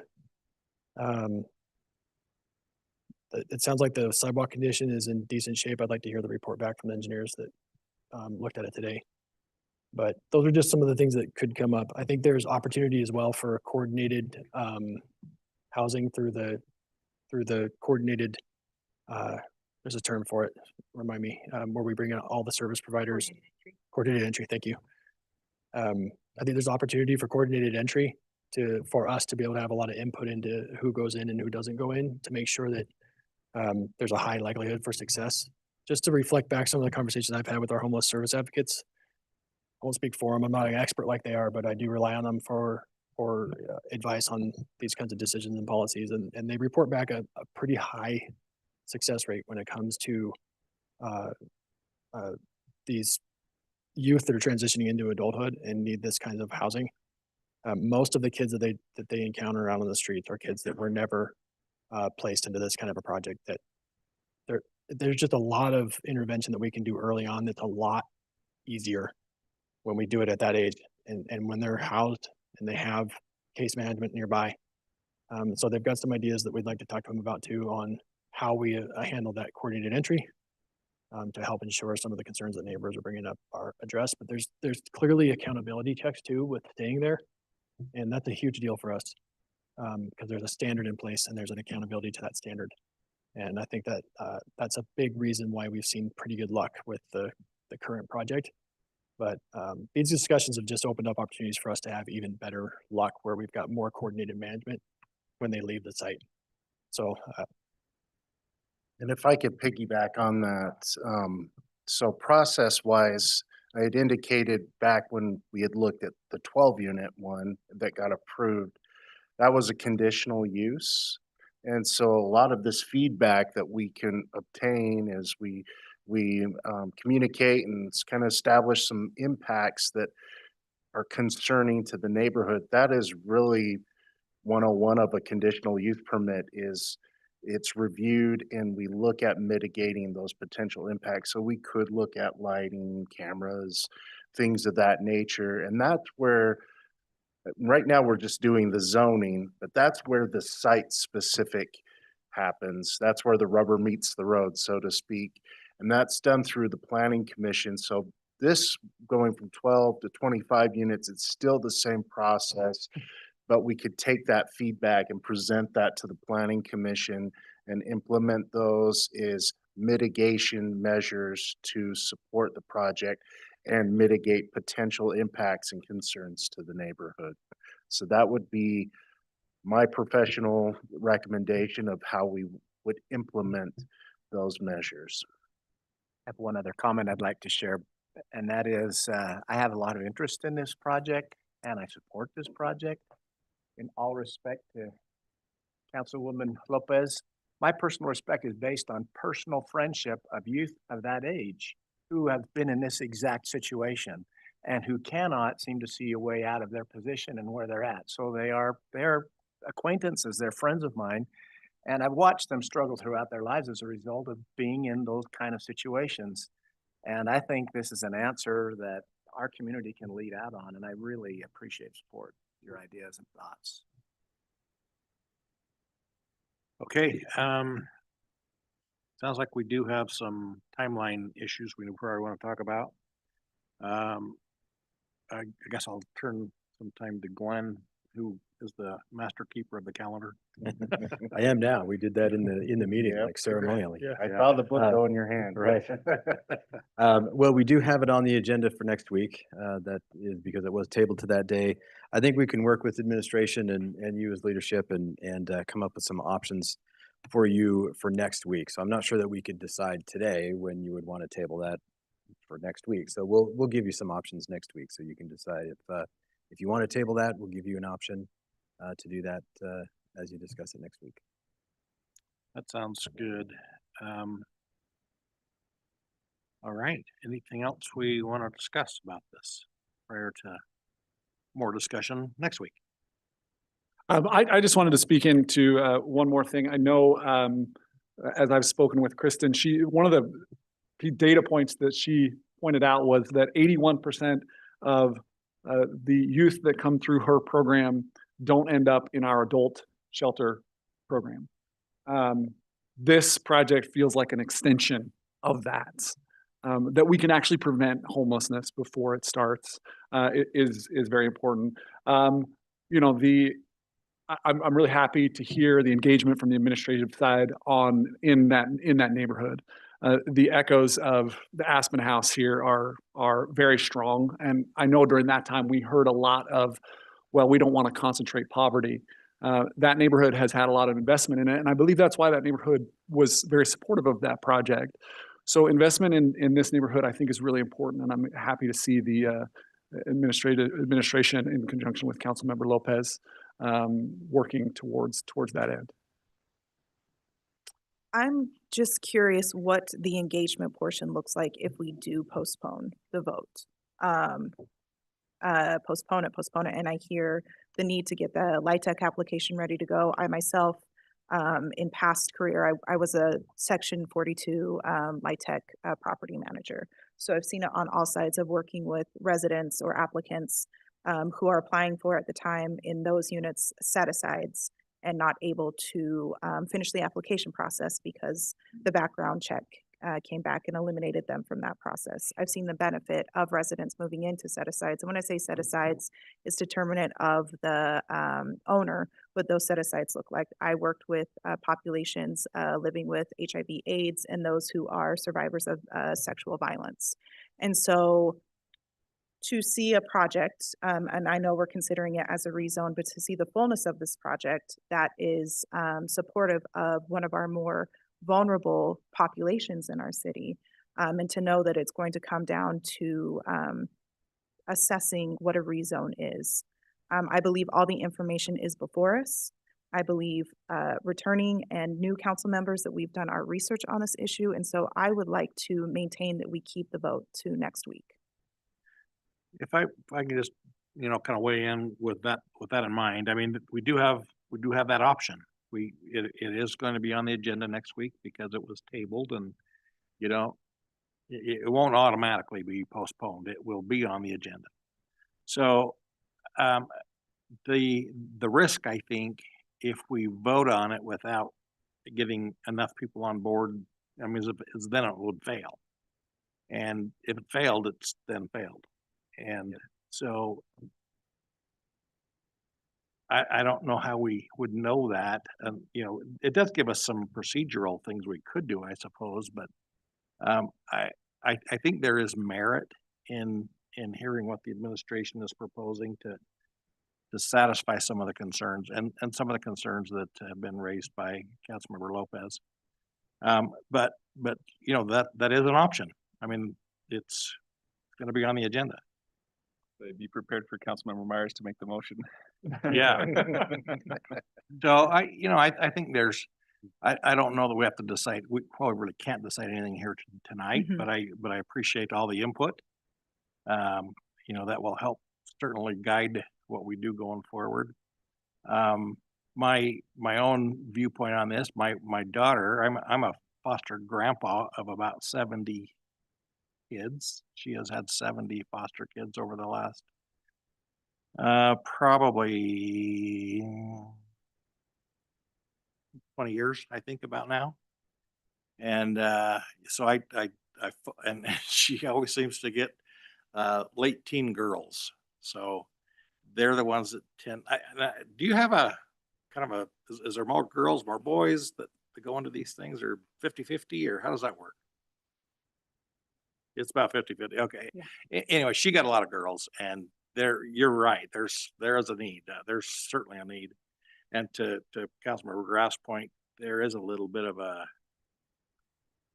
something baked into the cake that could be fixed to help this. But it isn't yet. So you got what you got. So anyway, yes, please. Just again, take into consideration the residents who are being affected and the willing to the administration to support these issues is amazing. I think we can work together, and if we extend a little bit just before the deadline, I think we can work with a plan and at the same time put the project together. So. I just help me if you can, Glenn, but I'm looking at it's going to be on the we will have it on the work session next week for some discussion prior to which is our practice. But I'm looking through the calendar, and looks like the 10th is fairly available. February 10th. Yeah, it's up to you, and that's why I said if we had a little bit of time, maybe we could get all the options together for you. As far Right. as the process, though, yeah, during your agenda review in the work session next week, you'll have a chance to talk about that, and maybe we can talk through some of those options that we can get together and Yeah. articulate then. But yeah, the second Tuesday of the month, the 10th, is typically an RDA meeting, but if you want to do a special council meeting, we can certainly do that as well. Well, I don't know what the 3rd really looks like. Yeah, I don't know. There's not a ton on it looks like to me, but No, but if that's too late, then we can accommodate the 10th, certainly. yeah. So, The reason I'm bringing it all up is I don't want to have anybody say, well, I didn't understand the procedures. So we want to make sure that all Yeah. gets fleshed out. and as far next as week. procedures in the meeting next week, as you mentioned, it will be on the agenda, so you could take action if you wanted to approve or deny. You could table it to a date certain. That we typically don't renotice that if it's tabled, but we can. If you want us to renotice that, we certainly can, to make sure everybody knows what date it is. Or you could extend it. That's more open-ended. There's other procedural things that go along with that. So you have all of those options next week, and we can have some dates teed up if we can work with the administration to see what their recommendation is as far as timelines and working with the neighborhood. Yeah. And get those dates ready for you to have those options available. Okay, well, we as leadership will get those options so that we make sure that they're very clear, so that we can know what we want to do moving forward for next week. So Can I share a little struggle that I've got going on? sure, absolutely. And just, so this is out there for all of us to chew on. Obviously, there's a need to provide care for this population of young people. I love the design of the Solis building, and I understand that this one will mirror it in quality and design. And the emotional part of me says, yes, rezone this thing. It's important to take care of this population. Let's do this. But I feel as a council member, I need to employ some critical thinking in this as well, and consider not just this population of youth, but to consider Flores neighborhood, and to consider the adjoining neighborhoods, and consider even wider the entire city of Ogden.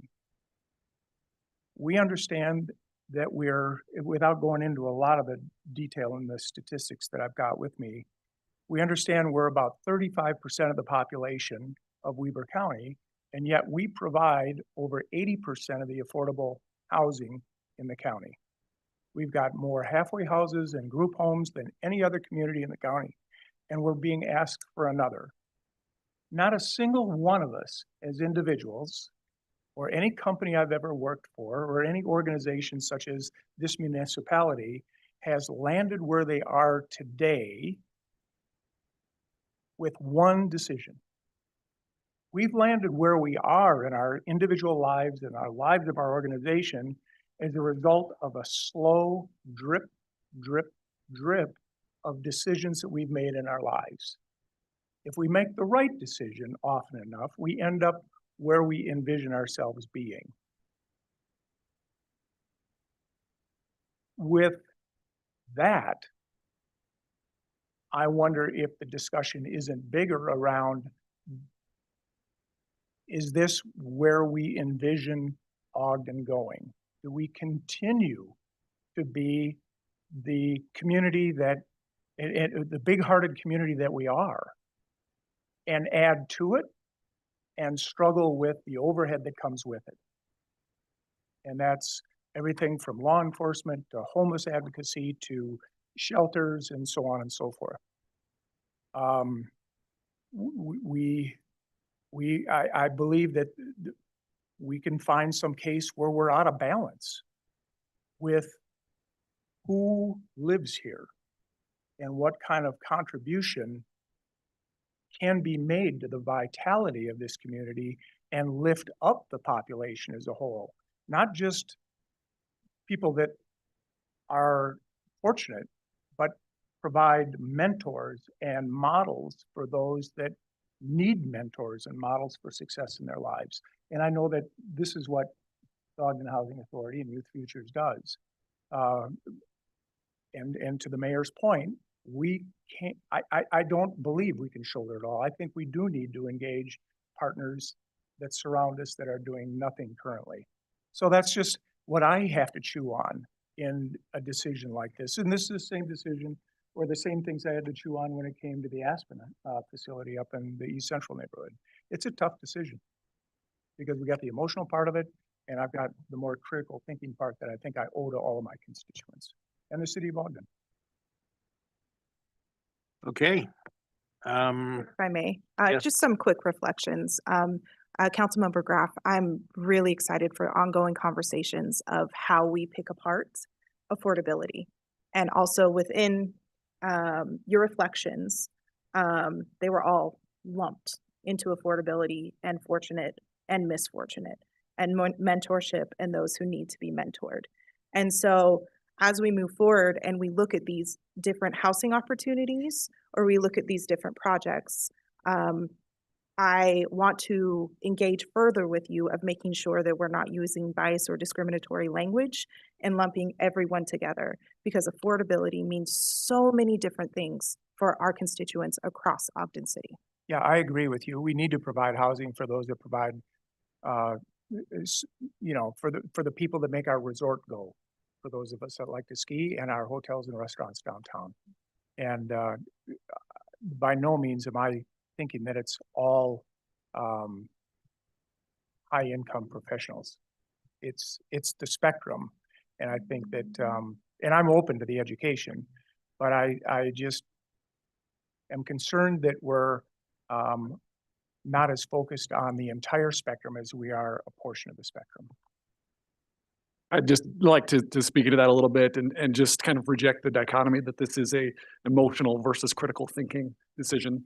The kids that graduate that are 18 to 24 and graduate the Youth Futures program become productive members of our society and contribute back. I believe, I'm sorry, and I believe that is an amazing program, but you guys are seeing one side of the coin. The other side is the people who live there, who pay our taxes, who own the houses, who has been there for a while, and we know the issues. What we ask as a neighborhood is no hard. The administration is willing to help us. It's no hard. So it's pretty easy for me. Administration put together a plan, a deadline before your deadline, and we can work together. So I don't see why we don't want to both project at the same time with the willing of the mayor. Well, there's a lot of thoughts and comments that I think everybody still has. We'll have some options next week. These conversations will continue, and give us all some time to let these discussions that we've had today marinate a little bit. and I'm eager to see what the administration is gonna propose as well.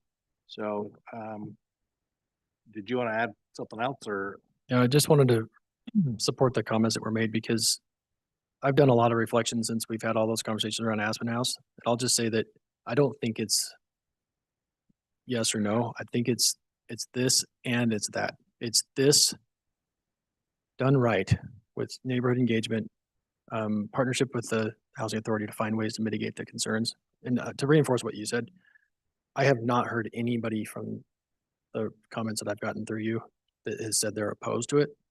They have concerns that they want to work through and get, they want to help and strengthen and brighten their neighborhood. And I think this actually project is a means of bringing us to the table to do that. And so I don't anticipate outright resistance or opposition. But I also think it's important that for me and for my administration, what I've told our team is, and what I've always said is that we want to continue to work with the Ogden Housing Authority to advance projects like this. There is clearly a need. I want to do it. I don't want to do it recklessly. I want to do it in a smart and managed way. We do have a track record of success with this housing authority. They've been doing this since the 1950s.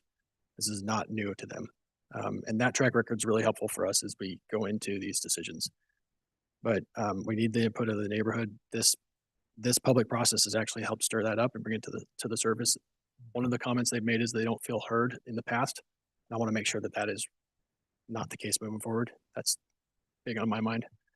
But as we consider projects like this and hopefully approve and move through towards success, Councilmember Lindell's right. That there is a high likelihood of contribution for the people that are housed in this project to go on to productive lives. And just the last 4 cases that I asked about that our homeless service advocates could think about, 3 of the 4 are in college right now.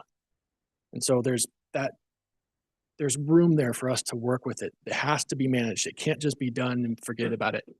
If we work on it, bring resources to the table, work in a collaborative way, and manage our way through this, we can manage to help people lift upward and be mindful and protective of the neighborhood. And I think it's really important that we do it in a way that is not ignoring the fact that when we step up, we continue to create the circumstances that no one else ever has to. And I've been unapologetic in saying that it is time that other cities step up. And I plan to put policies in front of you guys to consider that would incentivize that and help encourage that. And I think that it would actually create it to happen, some of the opportunities that we have before us. And so I would really encourage the council to think about it in the terms of this and that, not one or the other or either or. Thanks, Mayor. Thank you. Sure, and a last one comment. So, Okay. and I want to point out the engagement with the neighborhood is already been working since November. So I've been working with the neighborhood. They are ready for meet with the administration if it is needed. So it's not like it's going to take more weeks or months.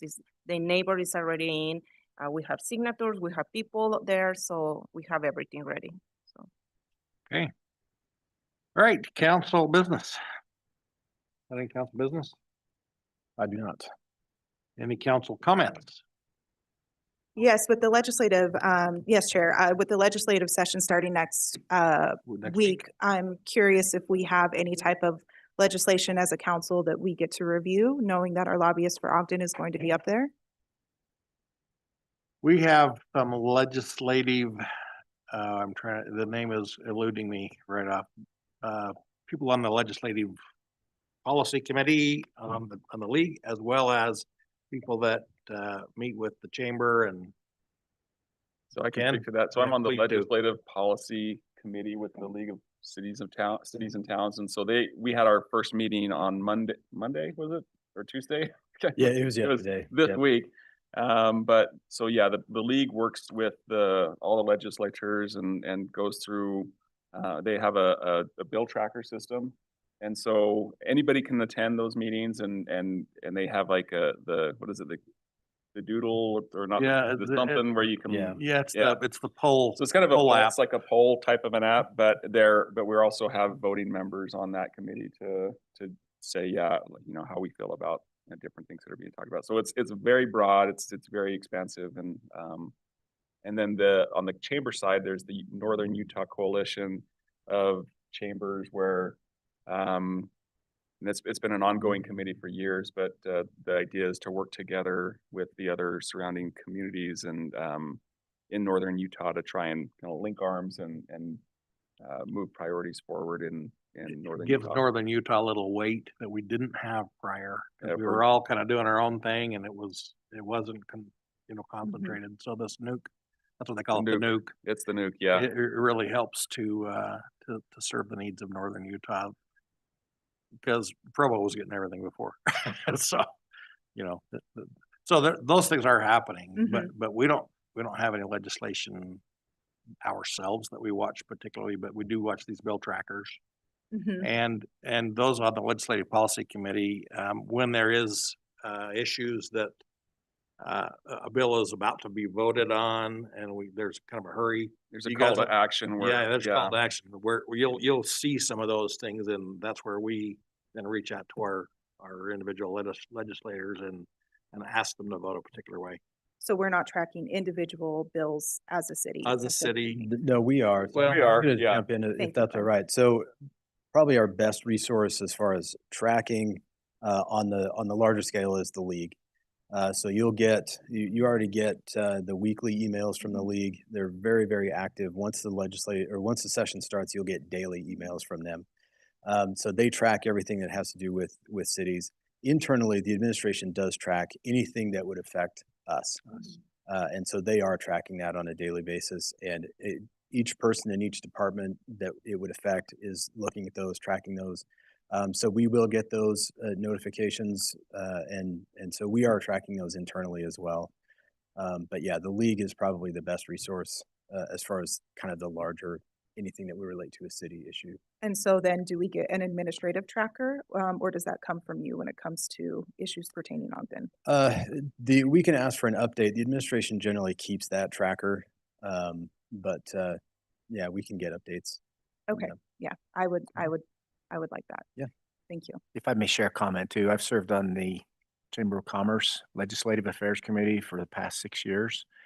And they are very, very, very effective. We've got some strong advocates that live almost at the legislature during the period of time that the legislature's in action. And ranging everything from tourism to streets and transportation, there's a lot that happens just from the business side of things with the Chamber of Commerce. But I just want to expand a little bit on the Northern Utah Chamber Coalition. So before that coalition was invented, so to speak, Northern Utah didn't get its share of much of anything. But the nice thing is that these chambers of commerce came together, and they are the Davis Chamber of Commerce, Ogden Weber Chamber of Commerce, Box Elder County Chamber of Commerce, and Logan Chamber of Commerce. And they have gone through and they prioritize what projects that they want to emphasize. And so they have a 1, 2, 3, 4 on their project list. And those projects that go through that are accepted or that are funded, it's pretty amazing the success that they have. 1 or 2 projects that are major projects, for instance, at Weber State, get accepted, or any other educational opportunity organization. They get accepted regularly, and it's because of the voting block of the Northern Utah legislature. And so other communities and other counties, Central Utah tried to form one, Provo tried to form one, Salt Lake City tried to consolidate its power a little bit more. And it's been really difficult for them because they are so diverse and they just cannot come together in that chamber type coalition. So it is incredibly powerful, and it's fun to go to those meetings. And if you, just to give you an example, the leadership in the legislature, Stuart Adams is the president of the Senate. He was supported entirely by the Northern Utah group of legislatures to be able to be elected as president of the Senate. Speaker Schultz from Hooper, and so that's the kind of power that group brings together, and we're represented well on the legislative side because of that interest on that other side. And so it's amazing to watch the bill tracker that the Chamber of Commerce has, but it's also interesting to watch the Northern Utah Chamber Coalition and their bill tracker. They keep track of those things very, very, very closely. And so there's a lot that happens, and I know this, so I've been down to the legislature just for anything other than a city purpose because of some bills that have gone through. Every year I've been there, and it's fun to watch Mayor Nadolski down there because he's engaged and involved. Mayor Brown's been there when I've seen him. So our city is keenly aware of things that are happening there, and they are also proponents of some of the legislative efforts that are going on, and opponents occasionally too to some things. But we are well represented. Could be better, certainly, but we are very, very strong. That's the part that I look forward to is more representation, is because we're the legislative body of our municipality. And so having our representation and our voice alongside of the mayor and his staff, his administration, that could be much more of a voice that we can have for our city during the legislative session, and also knowing the bills that are coming or be on top of the bills so we don't have to hurry and call our representatives, right? And so how can we be more proactive instead of reactive? And being the legislative branch, how can we be more forward in the session coming up and the policies that are directly going to affect our community? Versus ways that I have seen it happen in previous legislative sessions. So I'm sure I'll learn a lot this session. I'll have my eye out on a lot and look directly for what bills we're tracking as a city, and it's always more to come. Can I just also mention that in the fall time prior to the legislative session starting, we've traditionally have a legislative breakfast, or what do you call it? Anyway, Yeah, legislative great call. breakfast, and we invite all of the representatives that represent Ogden here, and we all sit around the room, and we ask, they tell us what they're working on, what their priorities are, and then we also tell them from our perspective what we're seeing, and so that's kind of that soft input of having something there. And so this last year it was great. I think we had just about everybody, and Almost, yeah.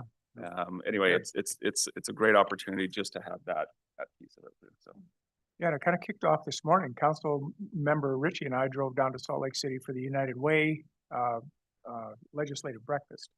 And Senate President Adams was there, and in between he and the majority whip, there were two Democrats, Luz Escamilla and Ms. Romero, and about 200 people in the room. It was really a awesome conversation with some interaction from the crowd using. well, I mean, you saw the phone device, disagreement, yeah. but you also see a lot of agreement between those Yeah. four as well. Interesting. Mr. Chair, one other comment.